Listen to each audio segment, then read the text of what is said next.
Telugu Desam social మీడియాలో control చేసుకుంటూ వచ్చారు బాబు గారు, లోకేష్ గారు.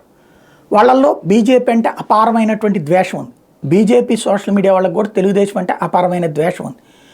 పెద్దవాళ్ళు పొత్తులు పెట్టుకున్నాక సర్ది చెప్పే ప్రక్రియలు ఇద్దరు చేసుకొచ్చారు. క్రమంగా గత 2-3 రోజుల నుంచి సెటరైట్ అయింది. కానీ మళ్ళీ నిన్నటి నుంచి ఫ్లేరప్ అయింది. ఏంటయ్యా అంటే రఘురామకృష్ణరాజు తెచ్చిన చిక్కు. రఘురామకృష్ణరాజుకి టికెట్ ఇవ్వకుండా బీజేపీ ద్రోహం చేసింది అంటూ తెలుగుదేశం వాళ్ళు, అసలు ఆడికి బీజేపీకి సంబంధం, వాడు అనే పదాలే వాడుతున్నారు ఇక్కడ. కొంతమంది మర్యాదగా ఆయనకి బీజేపీకి ఏంటి సంబంధం అని కొంతమంది ప్రశ్నిస్తున్నారు. బీజేపీ వాళ్ళు ప్రశ్నిస్తున్నారు, ఆయనకి బీజేపీకి ఏంటి సంబంధం, బీజేపీ ఎందుకు సీట్ ఇవ్వాలి, తెలుగుదేశం ఇవ్వచ్చు కదా.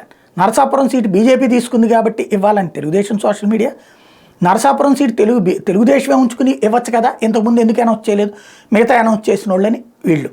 కాబట్టి ప్రస్తుతం అది నడుస్తోంది. ఇంకొకటి, ఇక వీళ్ళు ఏది అధికారులు కనుక రేపొద్దున బదిలీలు పెద్ద ఎత్తున జరగకపోయినా, లేకపోతే కనుక రఘురామకృష్ణరాజు లాంటి వాళ్ళకి న్యాయం జరగకపోయినా అది బీజేపీ తప్పే అని మేము భావిస్తాం, జగన్తోనే బీజేపీ టైఅప్లో ఉందని మేము భావిస్తాం అంటూ వాళ్ళ సోషల్ మీడియా వాళ్ళు బిగిన్ చేశారు. అంటే మీరు మమ్మల్ని పరీక్ష పెట్టేదంటూ వీళ్ళు.